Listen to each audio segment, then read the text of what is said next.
I am out of that fucking house, and if you don't let me out the front door, I'm hopping over the back fence, I'm scaling the Hollywood Hills all the way down back to the valley. I'll fight some fucking rattlesnakes and coyotes on the way down. Go fuck yourself. No way. Greetings and salutations, and welcome to Hacker Slash. If you're joining us again, welcome back. Tonight, I feel love. If this is your first time listening, welcome to the party.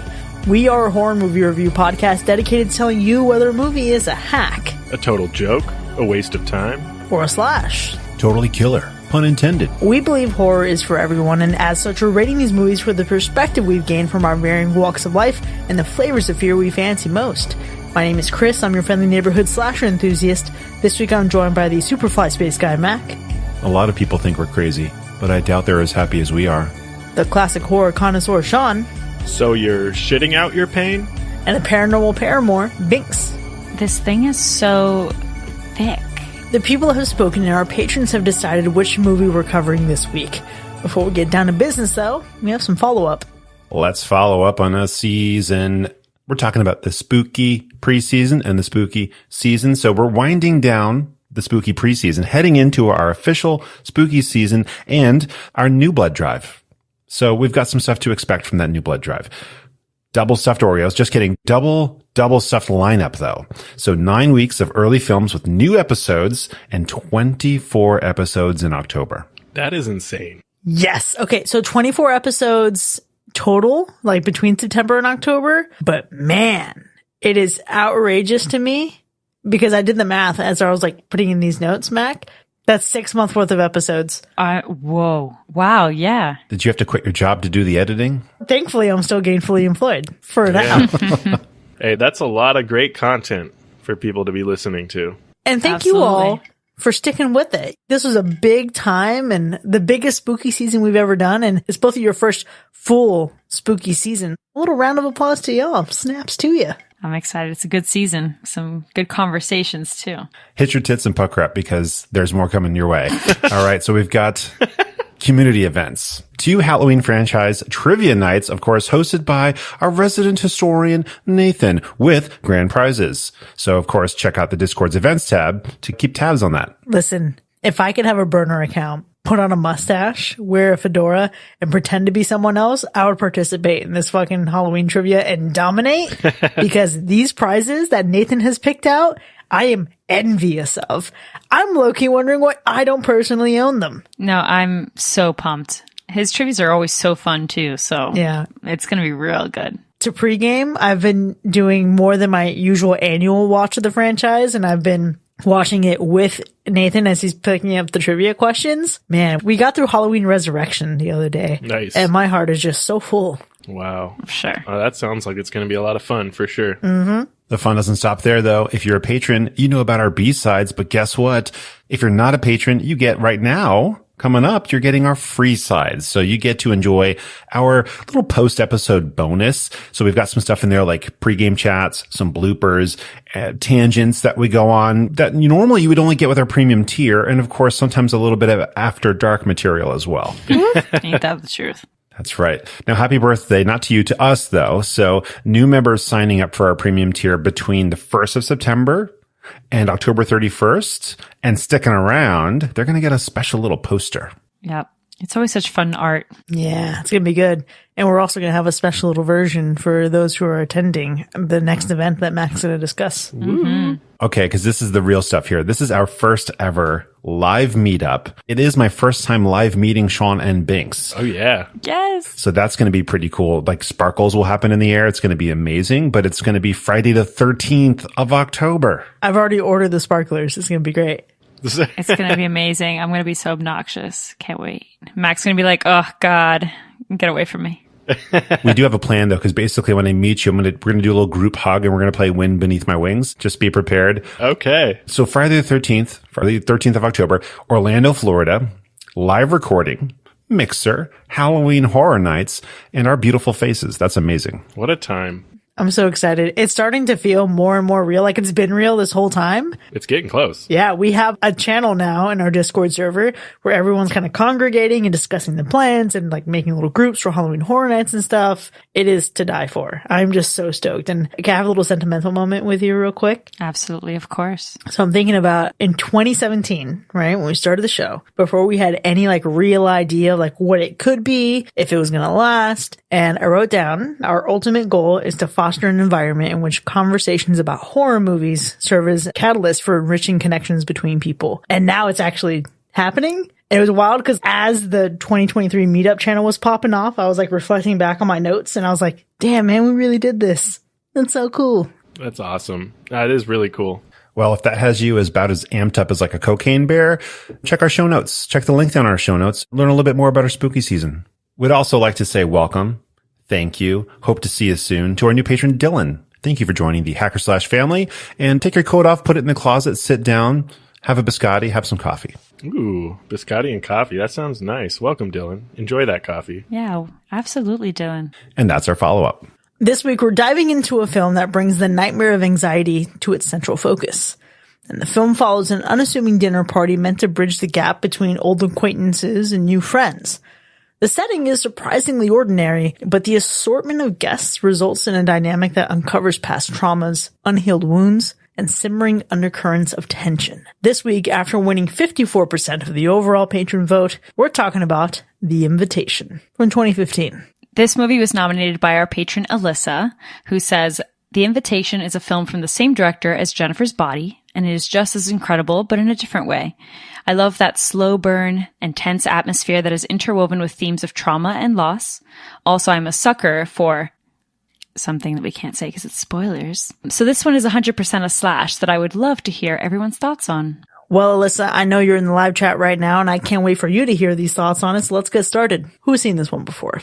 Oh, man. I can tell you, I saw this when it first came out. It's a long time ago now, but only remembered bits and pieces of this film. And now that we have two different films, it gets a little confusing. I remember even texting you, Chris. I'm like, am I watching the right film? Is this the right one? You sure did. And can I tell you that maybe this is your Virgo qualities? I love that you asked. I love that you wanted to confirm.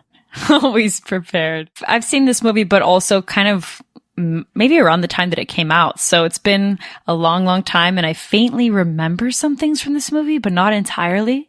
I know that I couldn't have confused it though, because the other Invitation was more recent and I saw it in theaters by myself and the vibes are very different.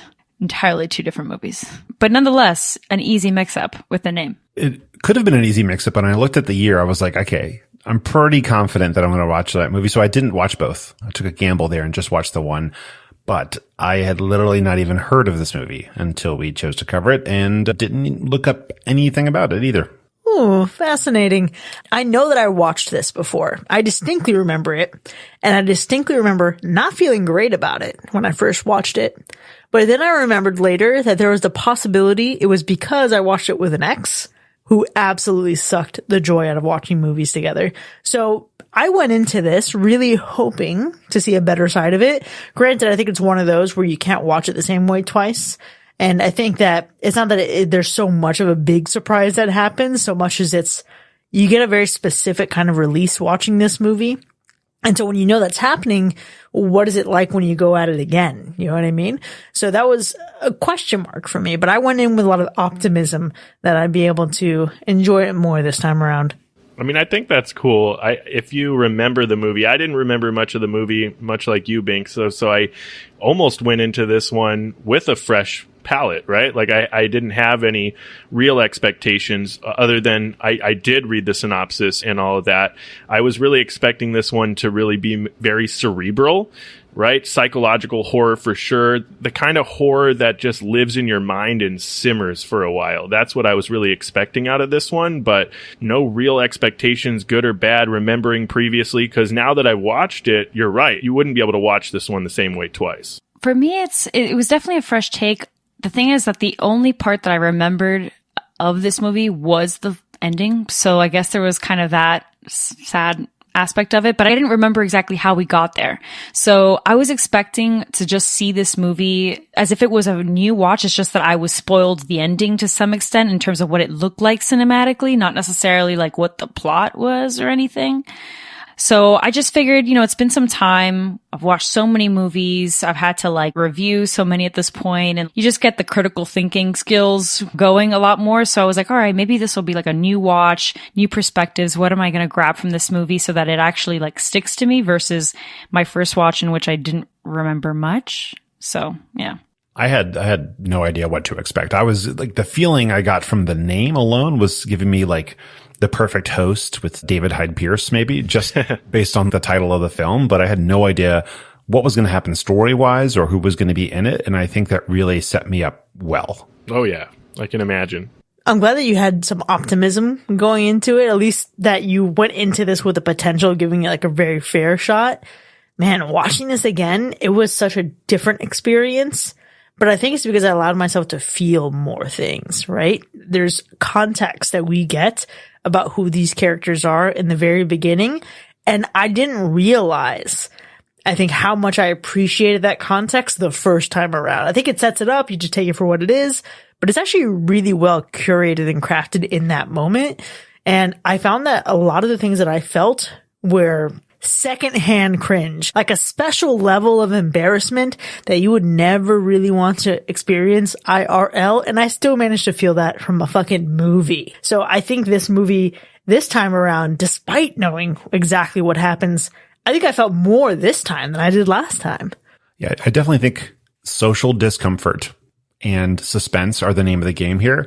And I think there's just like this slow build that leaves you so ready for a payoff at the end of the film, because it is a lot of cringe for 90 minutes and you're just amped up waiting for it to get to the thing that you hope is going to happen. Yeah, I felt a lot of strange and unusual vibes from this film. I feel like you could cut through the tension in this film with a knife. The way some of these scenes, it was almost anxiety inducing in a way. It just never let me feel truly settled or comfortable throughout its entire runtime. Those were the feelings I was getting. I was just like nerve wracked the entire time. Can I be real? I felt as I was watching this movie, the first thing that came to my mind is like orgy vibes, truthfully. Orgy vibes? Orgy vibes. Like this everyone's is exactly, about to get down? Yeah, a good majority of like the first 15 minutes. And that was the unsettling and uncomfortable bit of it. Like I said, it was a fresh watch. And I feel like the majority of the time, yes, I agree that there is tension for sure and it's uncomfortable, but it wasn't an uncomfortable feeling that I enjoy from horror. There is a certain subsect of people that I would show this movie to. And I don't want to say what that is because it would be a spoiler, but a certain group of people that I would show this movie to. I think that took over the movie entirely. Like I couldn't get it out of my head. And so it kind of just ruined it a bit. So much so that I couldn't really sink into other themes that are trying to be explored in this movie, like grief, sadness, all these other things, right? It's pretty deep stuff. It's just, I don't know, it felt like a big disappointment for me, actually, that I couldn't get into that. And going into another disappointment, I couldn't really sink my teeth into it. And a big part of that is because of the characters almost. It came off like I just didn't understand how they like really connected or knew each other or cared. Their timelines seemed a little strange. Like just overall, something just wasn't making sense to me. And I couldn't find myself being in their shoes with me being a person that has friends for years. And like I've had friends that I've known for more than half of my life. And I feel like that should have helped me get into the mood more. It did not. Yeah, it was just disappointing. I think it's really interesting that you can relate it as someone who has those lifelong experiences with friendships.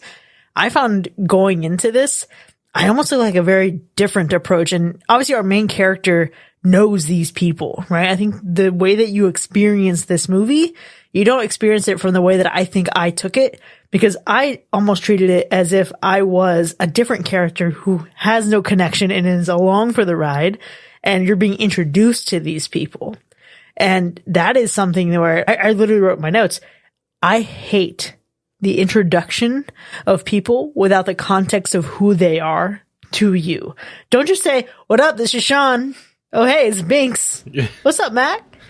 What the fuck? Who are you? How long have you been in each other's lives? What is your profession? Like, give me something to work with, because I just hate this like blank slate wall of what do I say next? So I think maybe it's just like my own introvertedness and my own social anxiety where I was already on edge, even knowing what happens. It's not like I'm seeing this thing for the first time, but man, it really did something to strike a very fight or flight feeling in me. And I think what was really interesting about this movie and what surprised me on a second watch, Barbarian really wanted you to listen to your instincts. Ultimately, that's like a lot of what the original intention going into that movie was from the creator of that film. This movie was, I think, a better illustration of trusting your instincts, or the need to trust your instincts. Oh, for sure. That was a surprise to me. You both were kind of talking about what you didn't like about the feeling of these characters, and I don't know if it's relatable is the word, or you just didn't buy into them as like knowing each other. That's where I think if you compare it to, obviously not the same movie, but Gatlop, right? I think Gatlop did a much better job introducing a group of friends that didn't, or hadn't been around each other in a good number of time, but you kind of bought into them as a group of friends. And I think that was a better way of making you buy into the whole scenario or the characters. But let me tell you, I was not prepared for the long, strange trip that is this movie. I wasn't really surprised. I wouldn't say I was really surprised by anything specific throughout the runtime of the movie, because I was mainly surprised by how unrealistic this entire scenario is. But really, man, I just don't know. It like hit me like a brick. I don't know what happened, but I was not prepared for this film. Okay, I want to go back to something that Bink said, because talking about the characters, that's the thing that pleasantly surprised me. I think that we were able to really feel some good depth from our characters thanks to the acting alone.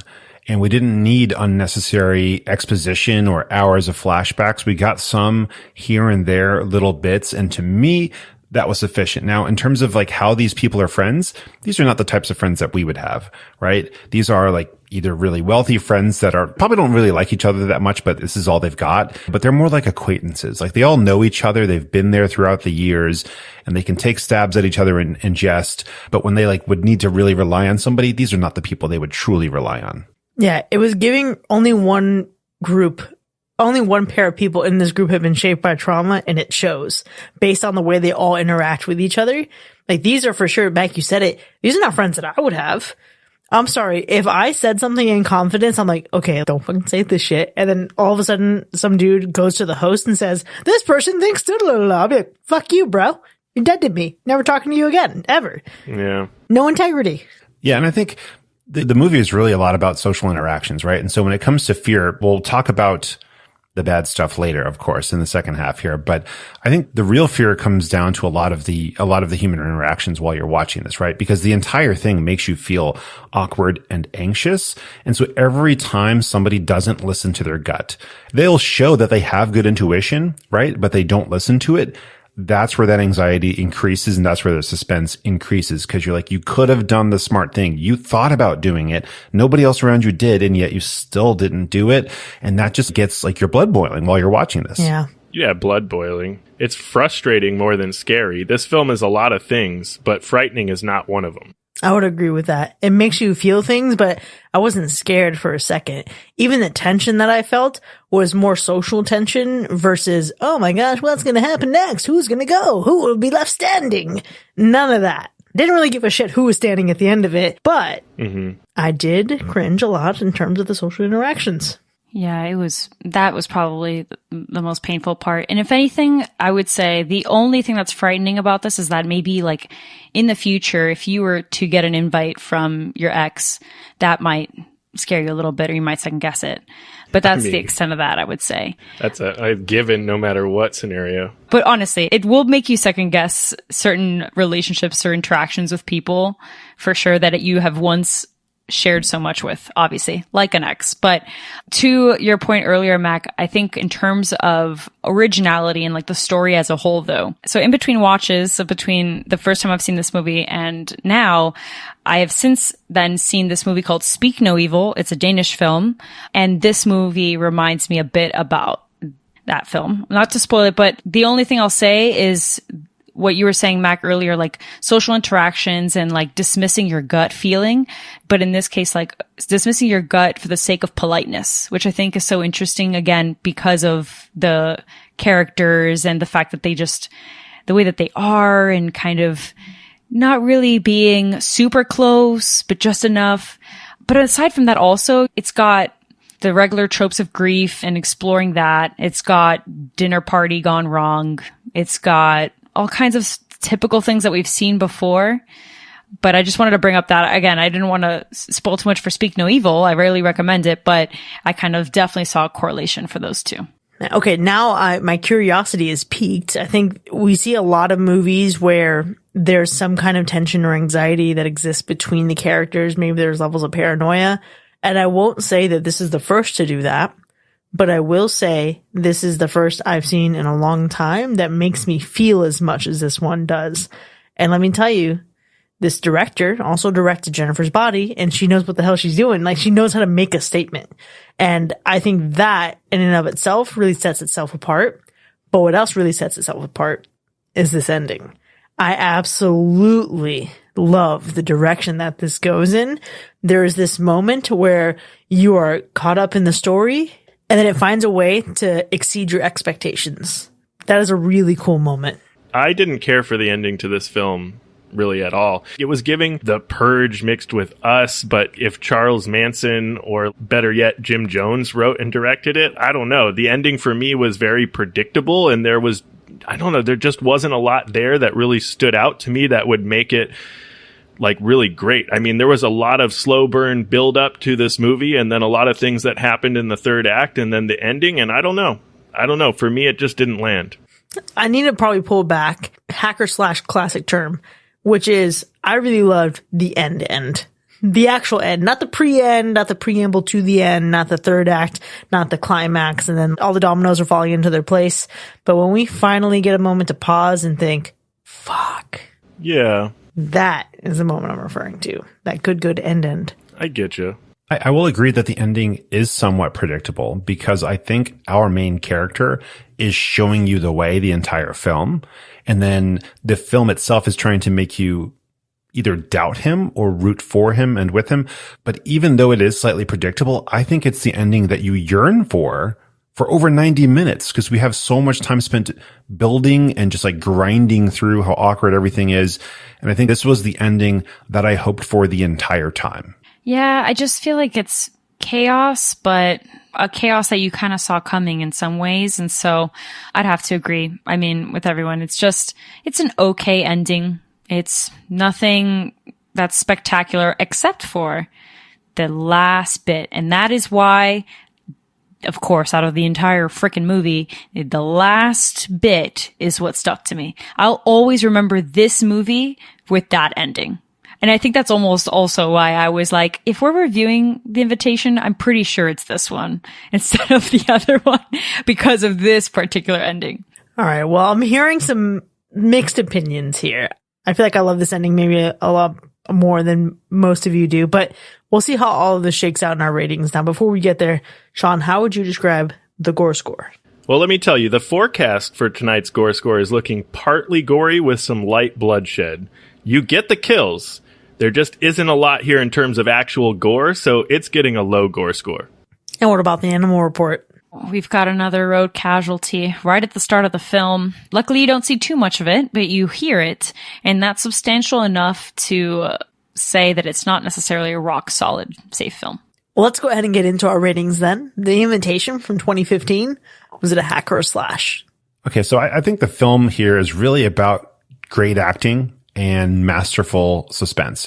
It's a character-driven flick. It makes you pay attention to subtleties like fleeting glances, momentary flashbacks, and characters staring off into the distance, seemingly at nothing. It's a slow burn and deliberately, painfully, incredibly awkward, but it's effective. It isn't campy. It's not gore infused. It's not a lighthearted pick me up, but it is a totally killer grind on your nerves and thus a slash. Wow. Here's the thing. I don't think this is a bad movie, but did the good outweigh the bad in this one? Or did its many flaws overshadow the good qualities that this movie had? Like, first, let's start with the pacing. The first half of this movie is a slow burn. And when I say slow burn, it is a slow burn. The way the movie utilized the flashbacks or memories to give it some mystique just didn't sit right with me. It felt like they were trying too hard to be deep, psychological, and complex. But to me, when you take those distractions away, the film is very simple and not really complex at all. Its constant use of like strange audio paired with even stranger behavior from some of these characters felt forced and almost like they thought they were being clever on what was happening. But if you couldn't see what was happening, I really don't know what to tell you. Maybe I just wasn't in the mood for this type of movie, but this one is a hack for me. And it's not necessarily because it's a terrible film, but because it's just predictable, slow, and strange. Well, shit. It had been many years since I've seen this movie, and it was pretty fresh to me for the most part. But my issue is that even though it was mostly fresh, I still anticipated just about the whole fucking movie, to be honest. And look, I know listeners are going to be like, oh, but you've seen it and that's why. And I promise you that this movie is predictable, regardless of it being a rewatch. Like, it just is. And I'm sure when I first saw this movie, I felt the same way because barely any of it stayed with me except for the final scene, which is great. And I've said that, right? Overall, it's an okay movie. And I agree with you, Sean. It's what outweighs what. It's got a good message to talk about, though. I think it is lost in some pretty miserable characters and obvious plot, but I'm going to shock everybody because I feel like I just ran this movie to the ground. I am actually going to give this movie a soft slash, though, because it wasn't entirely a waste of time, and I do enjoy what they're trying to say with the plot, just enough to cross over the line. But I want to go back to, I do see why I didn't remember any of this movie. And I'm sure this will be the case years from now again. Listen, if you had asked me 3 weeks ago, 6 months ago, a year ago, was this movie a hack or a slash based on memory alone? It would have been a hack. But watching this again, and maybe it's just because I'm at a different moment in my life. Maybe I'm at a point where I can appreciate the pace of this movie a little bit more. I find myself completely compelled by the story and its attempts and its intentions and what we get from some of the characters. Now, do I like the characters? Absolutely not. There's like maybe 1, 2, 3 that I liked. The vast majority of them I found uncompelling. I found obnoxious. I found thinking, oh, I would never want to be in a room with you. But that's how I know it was good, because it made me feel immersed in what my response would be socially to this kind of environment. And that is a really solid performance. And I think when I consider this movie and I'm thinking about how the ending strikes me, or I'm thinking about how the grief narrative strikes me with being able to make me feel something, but not make me feel so much that it distracts me from the rest of the movie, I'm left with this realization that what this movie actually does is it turns the tables on gaslighting, on paranoia, on social anxiety. And how many times do we see women in these scenarios? And how many times does it work out the way that it does in this movie? It's just an interesting point. This movie is 100% a slash because fuck, it's satisfying. Now with that, The Invitation from 2015 has earned 3 slashes and 1 hack. Now you can find this movie streaming online, so if you're listening to this currently, you can check the link in our show notes to find where you can see it right now. Then join us in the second half so we can unpack that ending together. See you in a bit.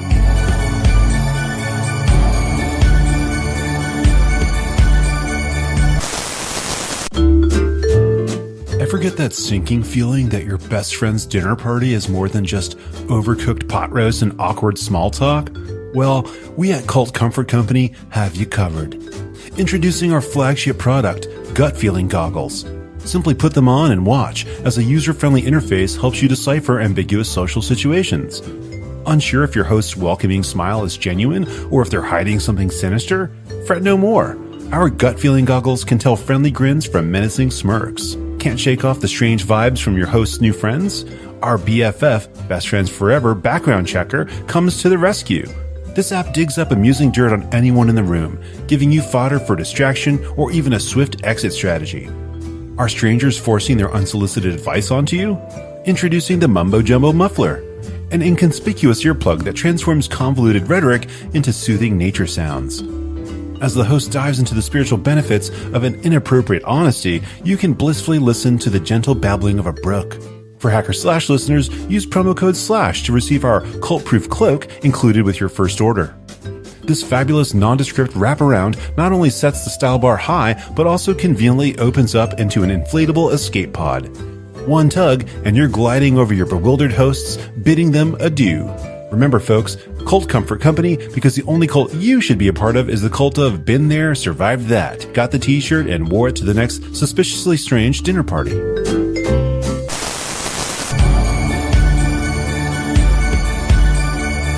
Welcome back, folks. You're now entering the spoiler zone for The Invitation, which has so far earned 3 slashes and 1 hack. Now, we certainly have a lot to unpack here, but before we get into the specifics of our ratings, Sean, let's go through those kills. Man, we've got a total of 8 kills in this one. It really felt like everyone had their hand in this kill count, too. It was really a good collective effort, if you will. So let's just dive right into it. What were y'all favorite kills? I just want to say peace out, Pruitt. Peace out, Pruitt. Absolutely. So I love a lot about that kill, but I do love that it wasn't Will that did it. And that I thought was part of the best part, right? Because that is almost too predictable. Like you mentioned predictability earlier, Sean, and like that would be the thing that you would expect to happen. The main character kills the main baddie.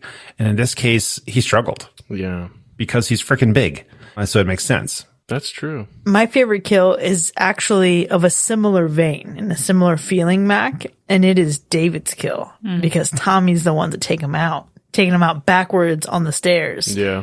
I actually really like that element of surprise, and I absolutely just was so satisfied knowing that David was no longer on this earth. Well, that's an understatement. I think now that you both bring that up, I just realized like the main characters essentially don't actually kill any of the main baddies per se, because my favorite kill is actually Eden, and she shoots herself in the gut, which I thought was symbolic, obviously, because she was a mom and it's the gut, right? So maybe that wasn't even the intention. I really tried. It might have been a reach, but like I thought that was pretty deep, but also practical. Because let's be real. Listen to your gut. Oh, wow. What? I didn't even realize that part.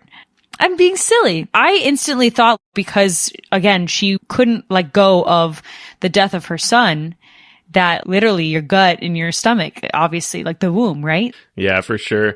I think, man, Sadie's death probably sucked. Getting stabbed in the neck with the fireplace poker and just like sitting there bleeding out. I mean, I'm not saying it wasn't justified because she was crazy, but gotta suck to get stabbed with a fireplace poker right in the neck. Terrible. I'm surprised that she needed any sort of weapon to attack everyone when she apparently could just use her words. She said her voice was enough to get the job done, so.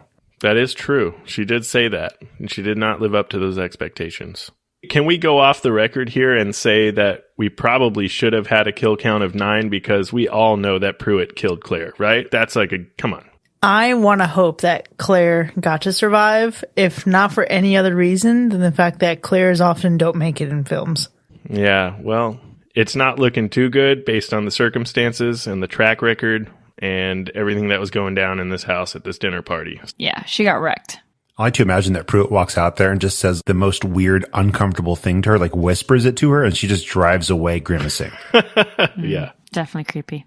I am surprised, though, in David's death, I really thought he was going to say thank you and smile right as he went. Smug bastard. I would have enjoyed that because it would have been, again, these crazy ass people.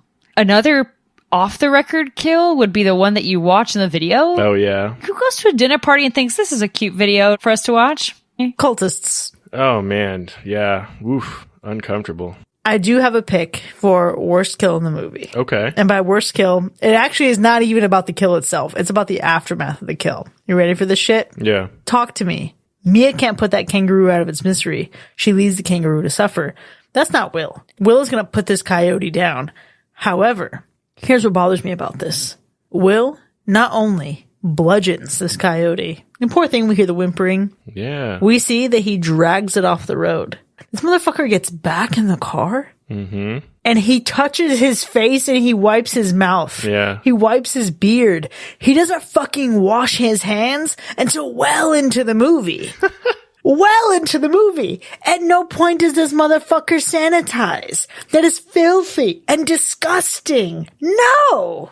This is true. Hate it. It is kind of like an Urukai moment where they wipe the thing on their face. It's like a battle thing. Man. Battle scar moment. Yeah. Strike number one for sure.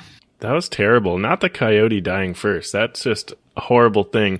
And I don't know, the way he hammered that thing out of its misery, I didn't know whether to feel relieved or disturbed in that moment, because it's like, at one end, I'm like, man, okay, he's putting it out of his misery, so that's cool. But wow, the way you just went ahead and did that with a hammer was disturbing. Yeah, imagine taking a tire iron from your car and just like bludgeoning something to death.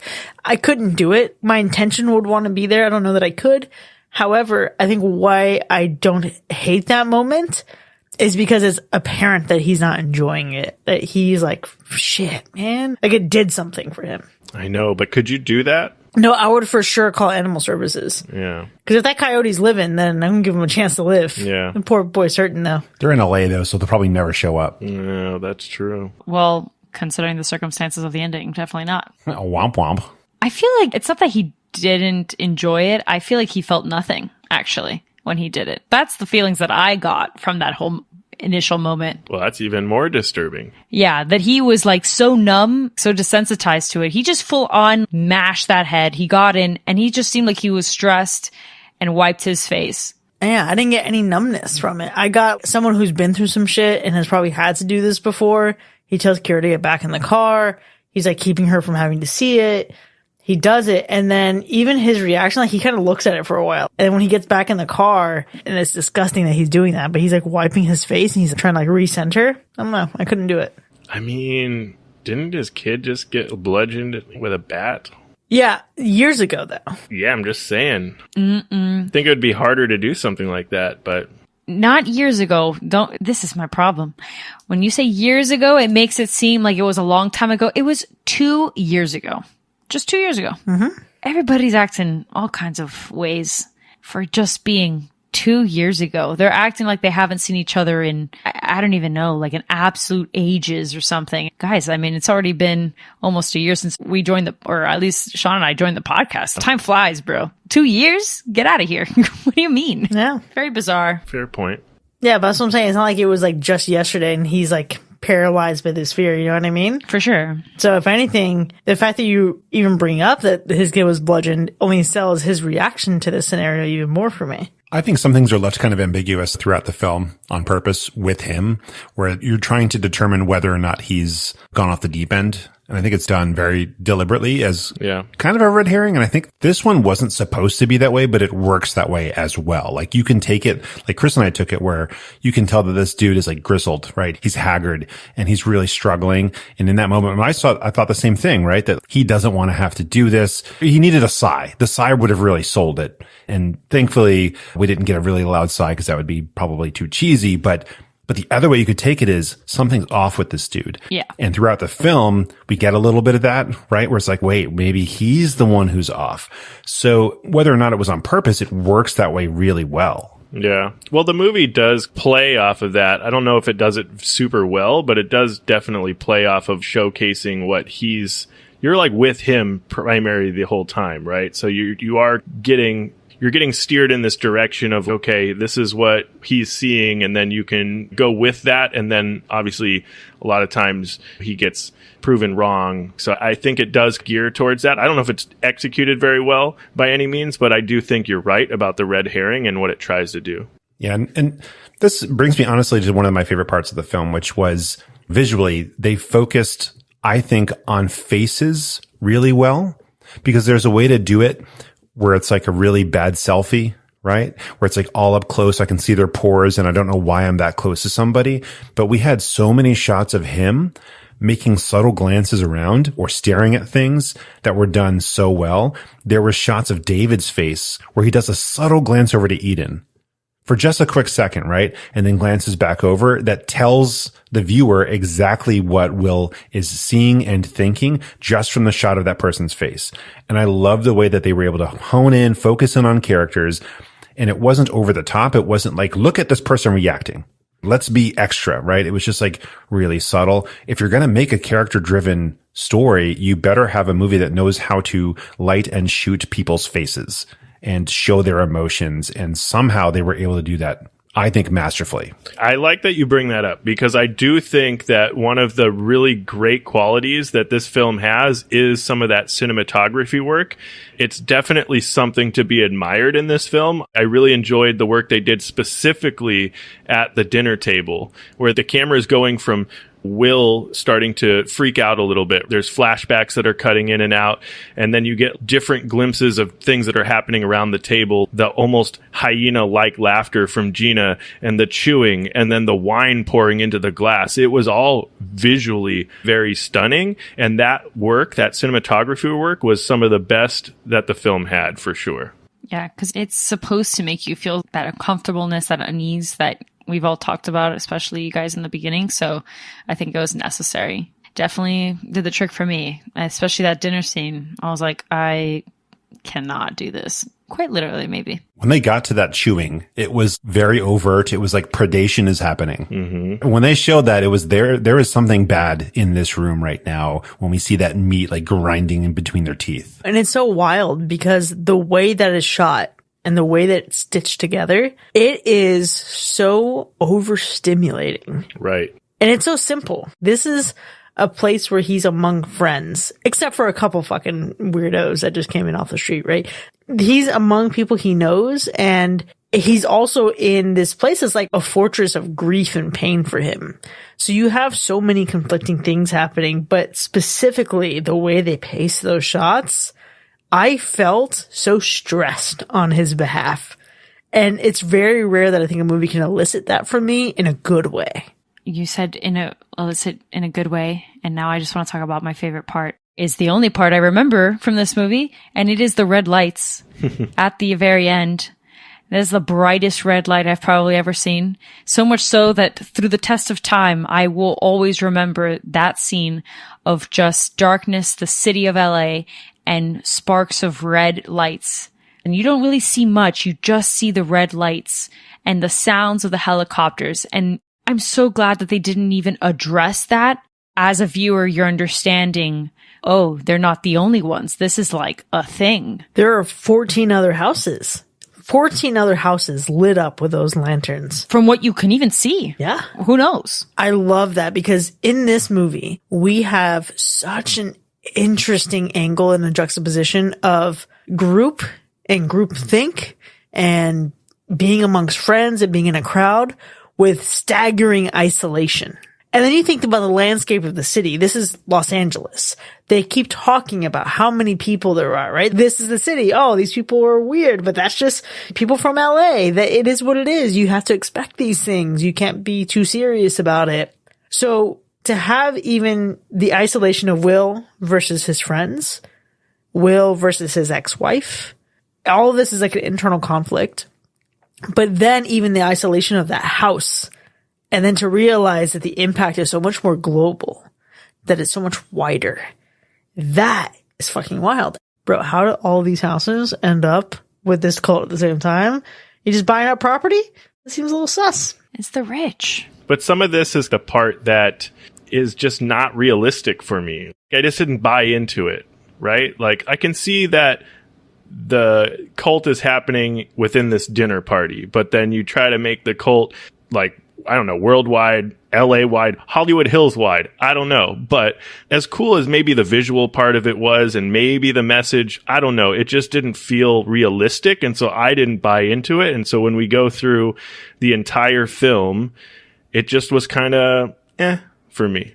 I don't know. I thought the opposite. Because to me, and it could be the stereotype part, right? Because when they are in the living room talking, they mention they know people that went to the same resort that they did. So obviously they do that to kind of foreshadow the ending. I agree that what are the chances that so many of them live in the same hill? But the way I saw it is, well, that house is nice as fuck. And like, maybe obviously, this resort is for like upper class people that are obviously going to live maybe in the same town. You can afford to be in this cult. Yeah. Right. And so it's just like, maybe in that area, of course, feeding into a class system, they're all like more likely to go to that resort and therefore become cult members, maybe. Do we think that perhaps one of these people reached out to the other, and if they're not having spoken for a few years, oh my gosh, hey, I'd love to catch up.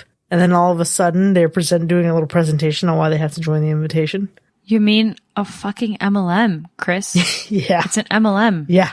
Let's call it for what it is. Mm-hmm. Absolutely. Raise your hand if you've been invited to someone's house and all of a sudden they're showing a presentation. Absolutely. Yeah, some pyramid scheme bullshit. Yeah, that's exactly what that was. Spreading like wildfire. Nope, because I would decline. Except someone helped them with the sales technique, because just showing someone dying, it's not really going to convince me, bro.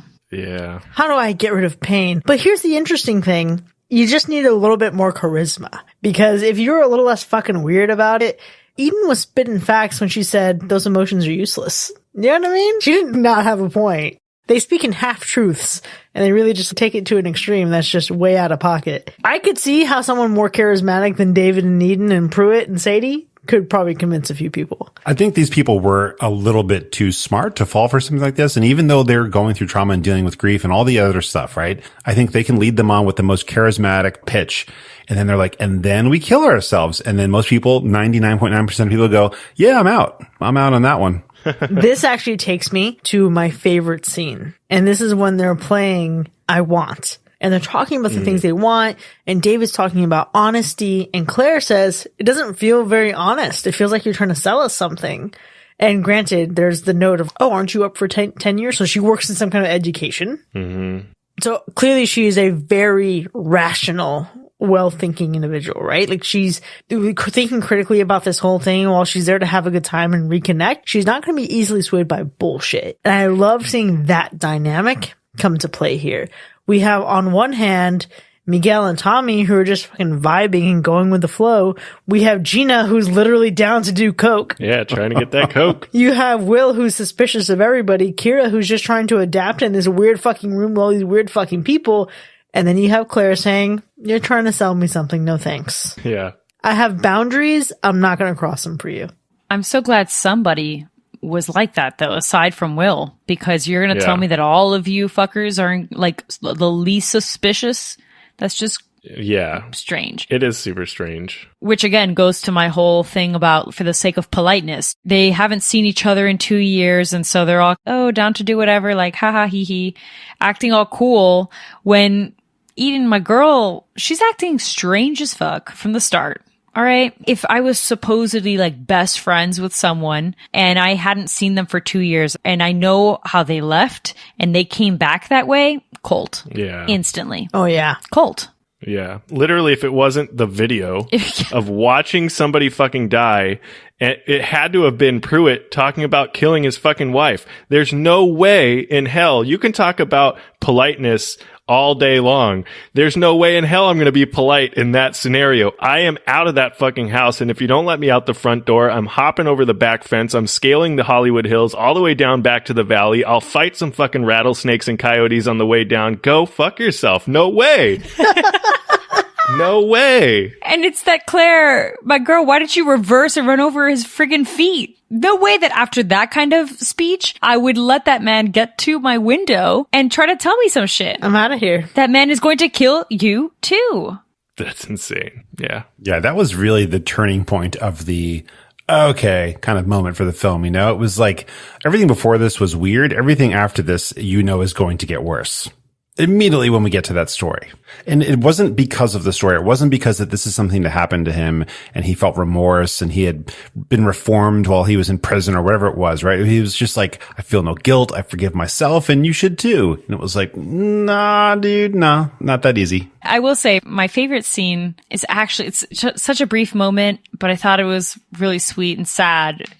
A moment of sadness that I actually did buy into was Will and Eden when they're like, in the tub and like just it seems so happy. It seemed like they're so in love and like being silly. I thought it was really nice to see a very normal human interaction between the two of them, really see what their relationship was like, to the extent that you would go to her house for this dinner party. You know what I'm saying? Like, I needed to see what it was between the two of them that made you so inclined to show up to your ex-wife's dinner party only 2 years after your child was brutally hit by a bat. Question here. Would any of you have accepted that invitation from your ex? No.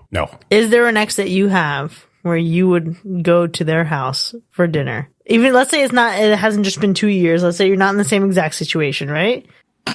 Okay, so yes, but if any of the other conditions that were present in this movie were present, it would be an immediate no. So one, his ex ran away with this dude, and now you're supposed to be going to a dinner party with the two of them? Tap out. Fuck that. Two, you've been gone for 2 years and now you suddenly show back up? Nope, tap out. So pretty much any combination of anything that happened in this movie would make me say, no, thank you. Yeah. But if none of it was present, if it was just like a real life accident, they were like, hey, I'm having a dinner party. You want to come by? I'd be like, oh my God, thank you so much. I'm busy that night. I don't take up invitations for parties. I don't do that. So it's a no. I wholeheartedly agree. It's the conditions.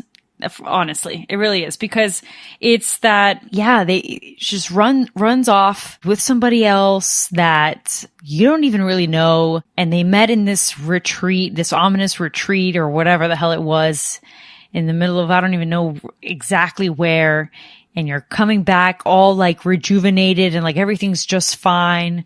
It's a lot of things that, again, would scream cult. And unfortunately, as much as I have shared and love my ex, like, I just would not, and especially if I had a child with them, you know what I'm saying? Like, I would not just be rolling up to their house. It's just, no. But I will say, quick moment though, because a shout out to Kira, because she really is another one. Like, she's a loyal bitch, because she also was like, fine, we're riding out to your ex-wife's place. I guess we're doing this damn thing. And I'm going to be polite. Yeah. And I'm going to try to socialize and be friendly, even though these people are crazy. 10 out of 10 girlfriend. Wish she hadn't been in that situation at all.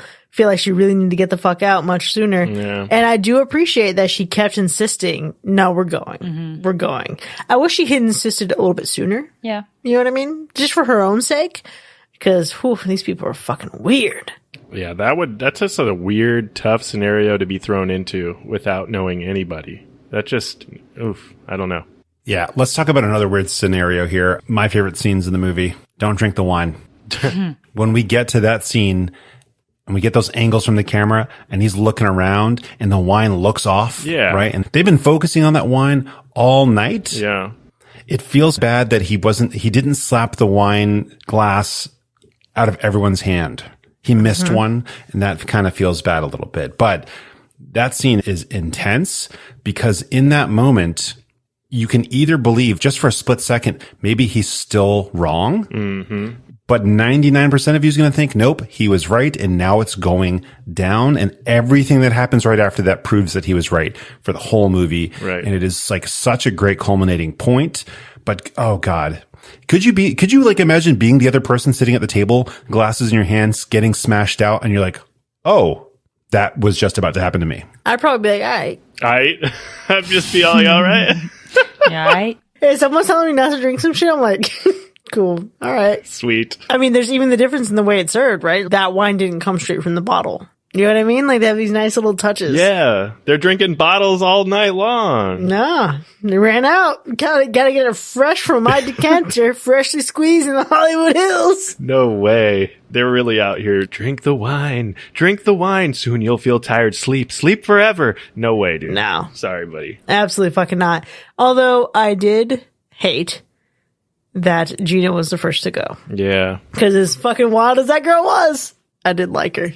Yeah, this is why you always cheers and then drop your cup to the table first and then come back up. You get that extra second. Mm-hmm. Listen, somebody dies, you're good. Yeah. I think it's okay to bring your own brewskis to a party.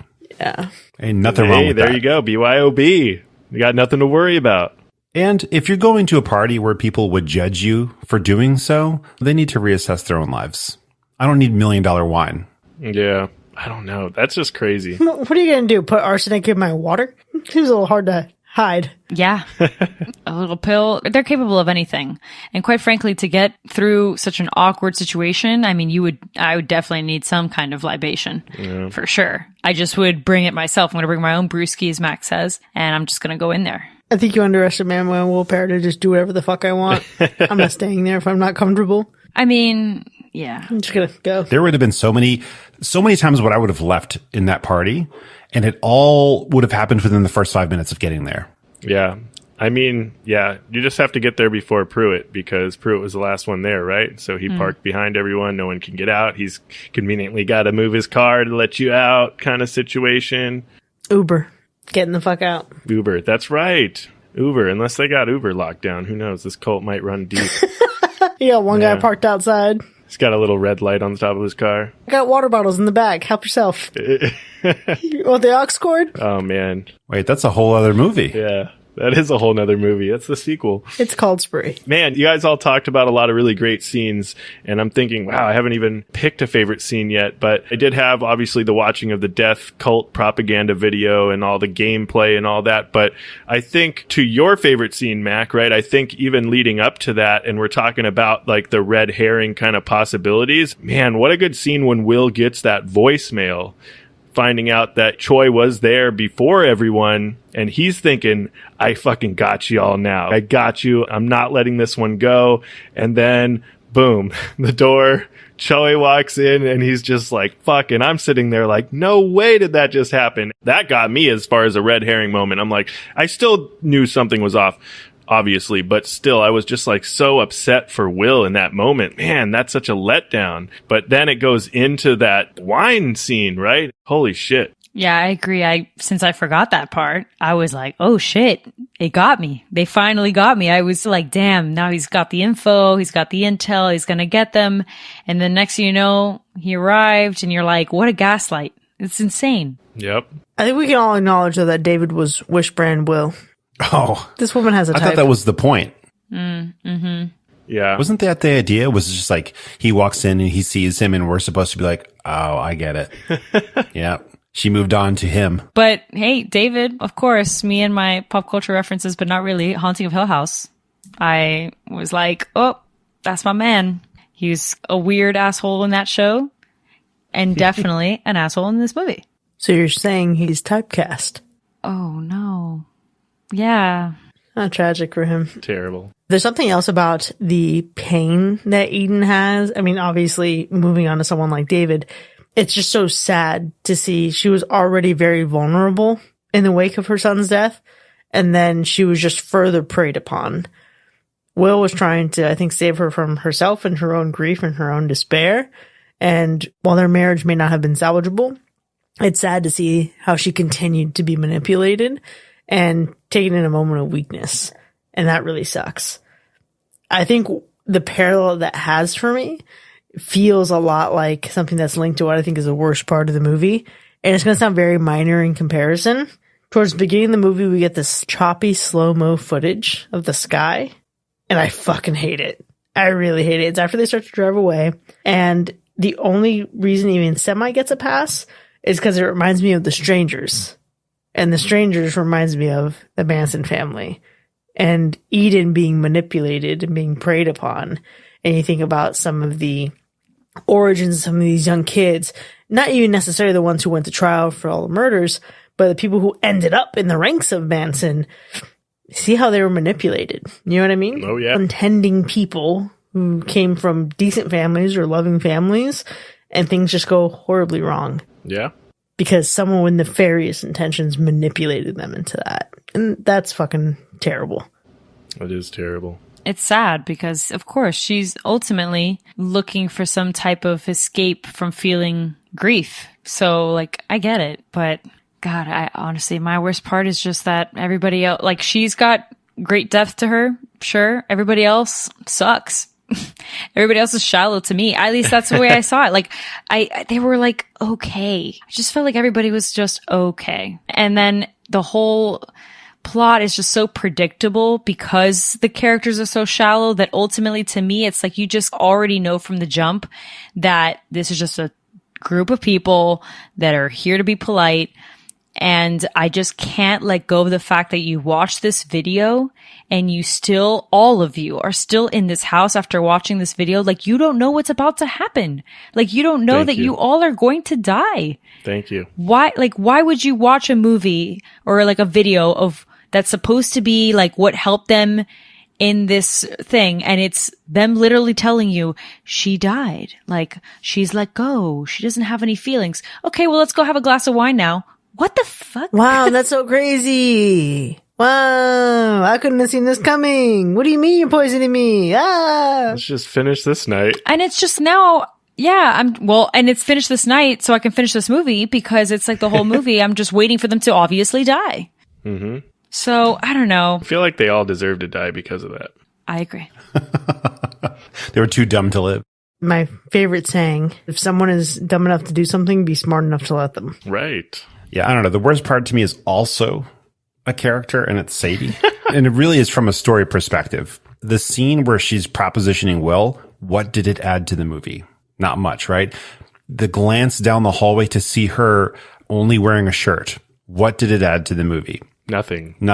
The only thing you could take away from this is that potentially she's there to be their unicorn or something, right? Which in reality adds nothing to the movie. So the unfortunate thing is that like her character didn't add that much, if anything. If I can't buy you with our agenda, I'll buy you with my body. What the fuck? Sadie, calm down. Sit down. Yeah, I guess maybe that's her deal, right? I guess some cults have that kind of a thing going on. It just didn't work. She was just like padding. Look, I got to pick a best part. Really, the best part for me is the cinematography and just the way they use the camera in some of those scenes to really build up some of those unsettling scenes. It was just really well done. So I think, as predictable as the movie may be, as unlikable as some of these characters may be, whatever your gripes are with the film, the cinematography at least was really well done. And I thought it did build some really great moments. It did some really great work that did make me feel some kind of way. So I did enjoy that. Well, I love knowing you felt some kind of way. And let me say this. I was mentioning earlier how Will is someone who shows us that the tables have been turned, because we so often get women in horror movies who know that something's not right and everyone's telling them to shut up. And how do we feel in the response to that? And I loved seeing the tables turned here. I thought it made for a very satisfying story. Now, I know that it's not everyone's cup of tea. I'm excited to see how it continues to age for all of you. I know obviously our patrons loved it, and I think the community in our Discord is lighting it up as well. I do think I can rewatch this movie, but probably not again for a while. This is one that I'm really glad I had a good, obviously not 10 years. It hasn't been out for 10 years yet, but I feel like I had a good 5-ish, 6-ish years. Yeah, I think it's too intense of a watch to really think about watching again. Maybe in the future it happens, but like right now, it's a lot. And so the idea of seeing this again, I'm good on that. For the sake of this movie being a soft slash for me, I think it's in its best interest that I don't watch it again, because I already, as it is, am on a fine line with this movie. So I just think like I've done my time. That's it. There's a reason that I didn't remember much of it. I'm sure I will remember a lot more of this movie now. And we're just going to leave it at that, I think. I think I'm good. I really don't have any justified reason to watch this one again.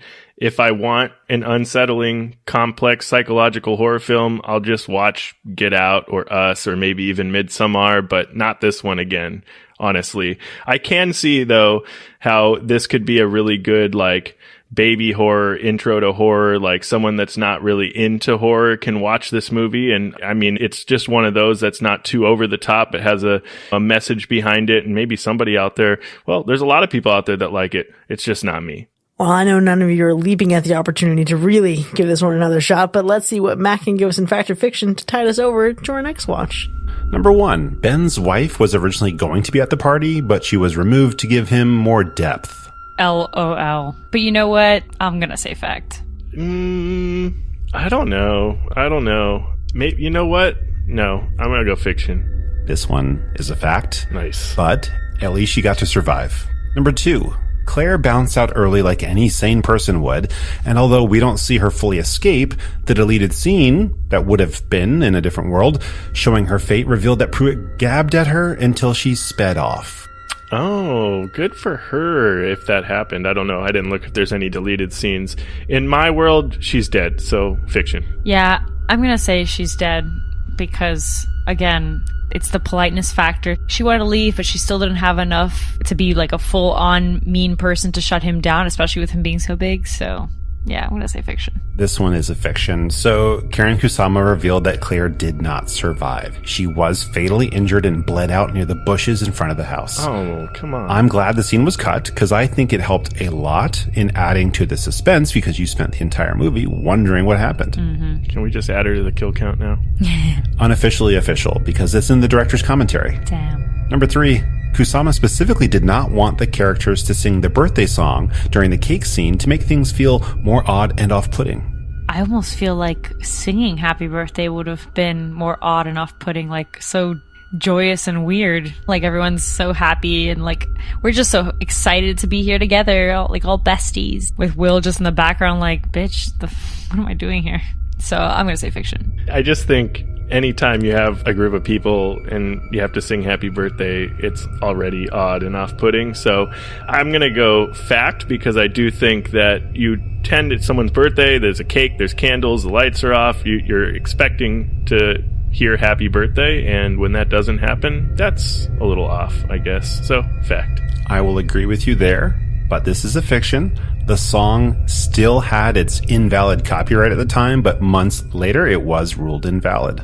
If only law had been ahead of its time, maybe we would have gotten to see them sing it. Dang. Number 4, Kira taking Pruitt out wasn't originally the plan. It was supposed to somehow be Will in that moment. I don't know, but I think that it was, to what we talked about, it was just a better option for Kira to take him out, and I think that seems like an intentional direction with the film, so I'm going to go fiction. I'm just going to say fact to just be the opposite. I really don't know. I agree with you, Sean, but I feel just in case I'm going to go the opposite direction. I mean, I'm wrong a lot, so... Okay, so you guys had, I think, the right things in mind here, but this one's a fact because it was supposed to be Will. Marshall Green was like, okay, what the F? How am I supposed to realistically take down a dude that big, right? So they're doing physical rehearsals. They realize, you know what? The way this works is Kira makes more sense taking him out while they're wrestling. Yeah. And that's what they went with. Well, good thing they course corrected that one, you know? Yeah, that would have been entertaining to see him like pick him up and body slam him though. Dad strength. Yeah, man, like a Hulk Hogan, Andre the Giant moment. Oh my God. Could you imagine? Holy hell. That's been fact or fiction. Well, there you have it, folks. The invitation from 2015, as selected by our patrons, has earned 3 slashes, one of them being soft, and 1 hack. While we certainly had a robust discussion here, the conversation doesn't end here by any means. We want to know what you think. Would you go to your ex's dinner party? Let us know. You can join in on the conversation by hanging out with us for free in our Discord. Click the link in our show notes to sign up. And if you would bring your own brewski to the party and have enjoyed listening to this episode, consider becoming one of our patrons. Visit patreon.com/hackerslash to enjoy more of the show with early access, extended episodes, bonus content, and live shows. We'll see you next time, folks, and remember, forgiveness doesn't have to wait. Is this some kind of recruitment video?